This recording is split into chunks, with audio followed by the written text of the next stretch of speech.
Zrumbesh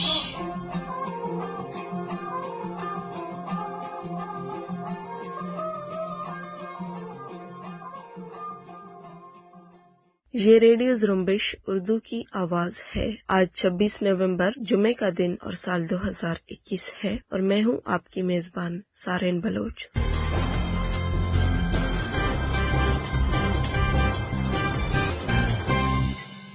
radio Zrumbesh کی آج کی نیوز بلیٹن میں بلوچستان سمیت علاقائی و عالمی خبریں شامل ہیں۔ بلوچستان کے مختلف علاقوں میں قابض پاکستانی فوج کی جارحیت جاری ہے۔ ریڈیو زرمبش نیوز ڈیسک کے مطابق اوارنگ کی تحصیل جاؤ کے گاؤں جھل جاؤ میں قابض پاکستانی فوج کی طرف سے فوج کشی جاری ہے، جبکہ بدھ کے روز قابض پاکستانی فوج نے جھل جاؤ کے متبر اور کاروباری شخصیت علی نواز بلوچ کو پیشی کے بہانے اپنے کیمپ بلا کر جبری لاپتہ کر دیا ہے، اور جمعرات کی رات سے جھل جاؤ کے پہاڑی سلسلوں میں پاکستانی فوجی دستے داخل ہوئے ہیں، جہاں سے چھوٹے اور بڑے ہتھیاروں سے فائرنگ کی آوازیں بھی آ رہی ہیں۔ اسی طرح کیچ کے علاقے مہیر مند میں ناصر علی ولد ہاشم علی نامی شخص کے گھر پر فرنٹیئر کور نے جبری قبضہ کر کے وہاں کیمپ قائم کیا ہے۔ 2 مرتبہ وقت دینے کے باوجود ایف سی اہلکار گھر خالی نہیں کر رہے۔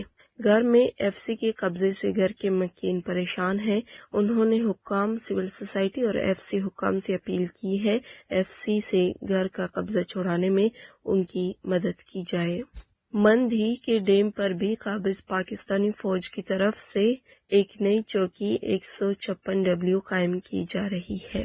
اس حوالے سے ڈیم پر ایک تختی بھی لگائی گئی ہے اور واضح طور پر لوگوں کو ڈیم پر تفریح اور سیر کی غرض سے جانے پر منع کیا گیا ہے۔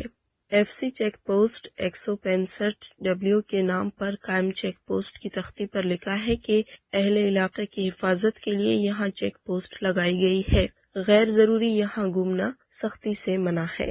تختی پر پکنک کے لیے آنے والوں کے لیے ایک رابطہ نمبر بھی دیا گیا ہے، یعنی پکنک کے لیے ڈیم پر جانے والوں ایف سی سے خصوصی اجازت حاصل کرنی ہوگی۔ ہمارے نامہ نگار نے بتایا کہ مند میں ہر چند قدم پر چیک پوسٹیں قائم ہیں، جس سے شہری خوف کا شکار ہیں اور لوگ آزادانہ نقل و حرکت سے محروم ہو گئے ہیں۔ ایف سی نے شہریوں کی دکانوں، اسکولوں اور گھروں پر بھی قبضہ کر کے انہیں کیمپ اور چوکیوں میں تبدیل کر دیا ہے۔ اتنی بڑی تعداد میں چوکیوں کے باوجود اب مند ڈیم پر بھی ایک نئی چوکی تعمیر کی جا رہی ہے۔ انہوں نے کہا ڈیم پر چیک پوسٹ بنانے سے یہ علاقہ بھی عام شہریوں کے لیے نو گو ایریا بن جائے گا اور ان چوکیوں کی وجہ سے انہیں غیر ضروری پریشانی اور سرمچاروں کے حملے کے رد عمل میں ہراست اور جبری گمشدگیوں کا سامنا کرنا پڑتا ہے۔ بلوچستان لبریشن فرنٹ نے راغے میں قابض پاکستانی فوج کی چوکی پر حملے کی ذمہ داری قبول کرتے ہوئے کہا ہے کہ واشک کے علاقے بلوچ آباد راغے میں 21 نومبر کو مغرب کے وقت قائم فوجی چوکی پر سرمچاروں نے پہلے اسنائپر سے حملہ کر کے ایک اہلکار کو ہلاک کیا۔ اس کے ساتھ راکٹوں اور جدید ہتھیاروں سے چوکی کو نشانہ بنایا، جس سے چوکی میں موجود دیگر اہلکار ہلاک یا زخمی ہوئے ہیں۔ بی ایل ایف ترجمان گوہرام بلوچ نے عوام سے اپیل کی ہے کہ وہ قابض فوج سے دور رہیں، کیونکہ راغے کے کئی علاقوں میں مقامی افراد کی پاکستانی فوجی کیمپوں اور چوکیوں پر آنا جانا ہے۔ انہیں تنبیہ کرتے ہیں کہ وہ دشمن فورسز سے دور رہے، بصورت دیگر اپنے جانی نقصان کے ذمہ دار خود ہوں گے۔ سبی میں پاکستانی استحصالی تعمیراتی کمپنی پر ہونے والے بم حملے کی ذمہ داری بلوچ ریپبلکن گارڈز نے قبول کی ہے۔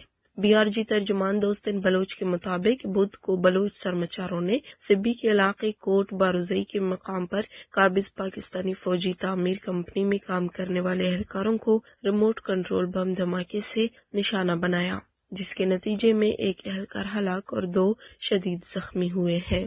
گیچک میں گزشتہ 10 روز سے پاکستانی فوج کی فوج کشی کی تازہ لہر جاری ہے، جس میں اب تک 24 افراد کو حراست کے بعد جبری لاپتہ کیا گیا ہے۔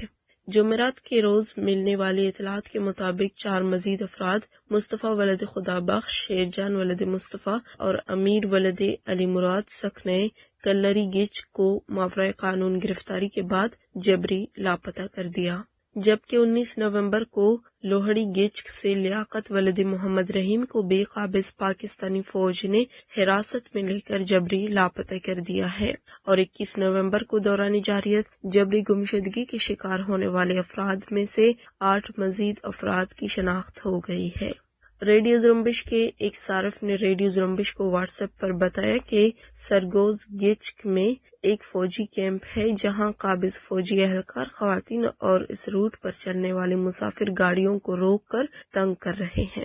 انہوں نے کہا اس راستے سے لوگوں کو آنے جانے سے روکا جا رہا ہے، یہاں تک کہ اگر پنجگور سے بھی آ رہا ہے تب بھی اسے یہاں سے گزرنے کی اجازت نہیں۔ انہوں نے کہا پنجگور کے لوگوں کو گچک اور گوارگو جانے سے روکا جا رہا ہے اور وہاں سے پنجگور آنے والوں کو بھی اجازت نہیں دی جا رہی۔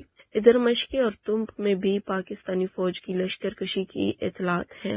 اطلاعات کے مطابق مشقے کے مغربی پہاڑی سلسلے زنگ، پتندر، دار بند اور جانی میں فوج کشی جاری ہے، جس میں پاکستانی فوج کو ڈیتھ اسکواڈ کی مدد بھی حاصل ہے، جبکہ تمپ میں گولڈ اسمتھ لائن پر موجود پہاڑی گاؤں شیراز، آپسی کوہن، ابدوئی اور کلبر میں پاکستانی فوج کے 3 ہیلی کاپٹروں نے کئی گھنٹے تک فضا میں گشت کیا، اور بدھ کے روز پاکستانی فوج کے اٹیک ہیلی کاپٹر فضائی نگرانی کرتے رہے ہیں۔ گچک میں قابض پاکستانی فوج نے درِ خان اور اس کے خاندان کے جبری لاپتہ افراد کو رہا کر دیا ہے۔ یاد رہے درِ خان اور 2 کمسن بچے صنم بنت جمیل اور غزین ولد جمیل گزشتہ 2 مہینے سے پاکستانی فوج کے عقوبت خانے میں قید تھے۔ دوسری طرف کانک مستنگ سے قابض پاکستانی فوج کے ہاتھوں جبری گمشدگی کی شکار طالب علم شفیع اللہ پاکستانی فوج کے ٹارچر سیل سے رہا کر دیے گئے ہیں۔ شفیع بلوچ لاء کالج شال کے طالب علم ہیں اور اگست میں لاپتہ کیے گئے تھے۔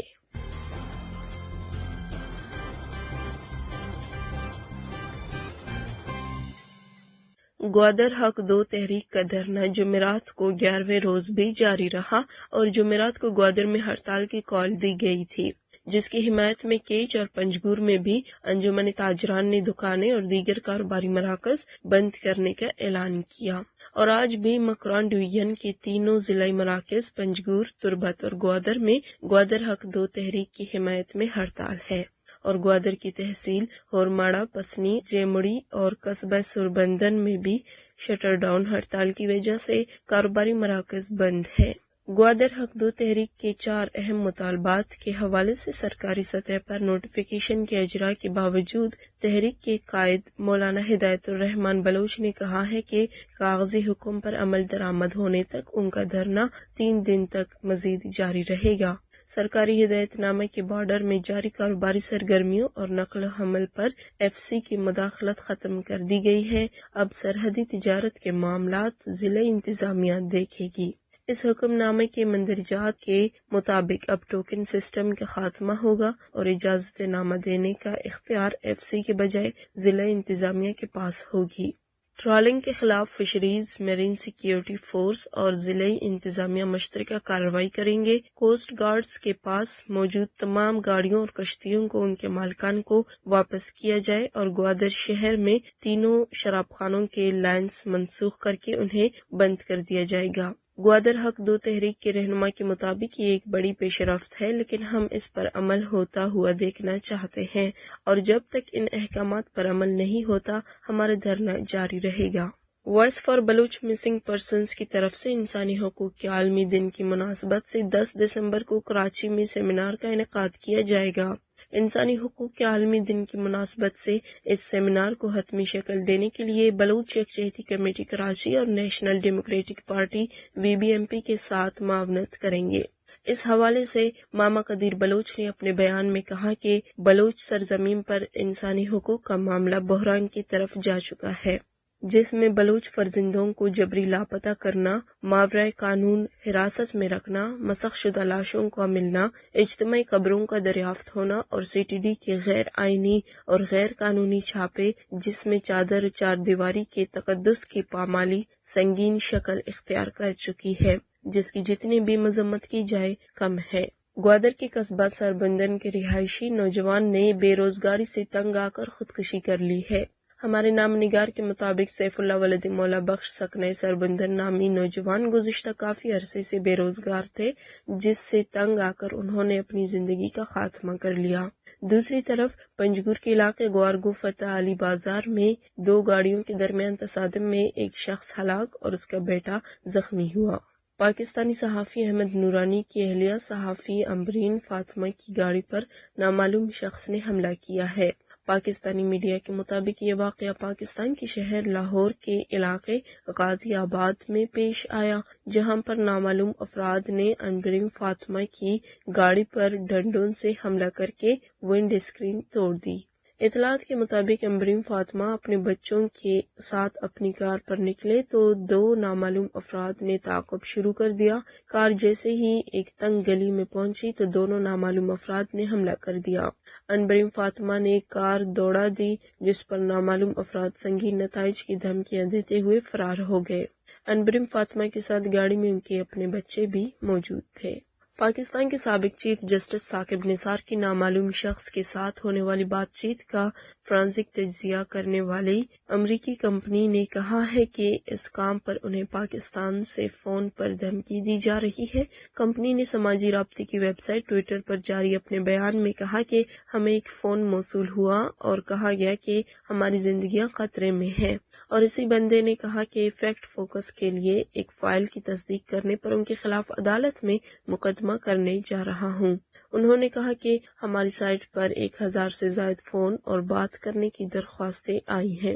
ایک مختلف رزلٹ حاصل کرنے کے لیے ہماری ٹیم کو دھمکایا جا رہا ہے، جو غیر اخلاقی ہے۔ عالمی ادارے صحت کی سربراہ ٹیڈروس ادھانوم نے کووڈ-19 کی ویکسینیشن کرانے والے لوگوں پر زور دیا ہے کہ وہ کووڈ سے بچنے اور اسے آگے پھیلنے سے روکنے کے لیے احتیاطی تدابیر پر عمل جاری رکھے۔ WHO کے سربراہ نے ویکسینیشن کے باوجود احتیاطی تدابیر جیسے فیس ماسک کا استعمال، سماجی دوری اور اکثر ہاتھ دھونے وغیرہ پر عمل جاری رکھنے کا مشورہ دیا۔ انہوں نے بتایا کہ گزشتہ ہفتے رپورٹ ہونے والے کووڈ کے 60% سے زیادہ کیسز اور اموات یورپ میں سامنے آئے، جبکہ کیسز کی زیادہ تعداد سے طبی نظام پر دباؤ بڑھے گا۔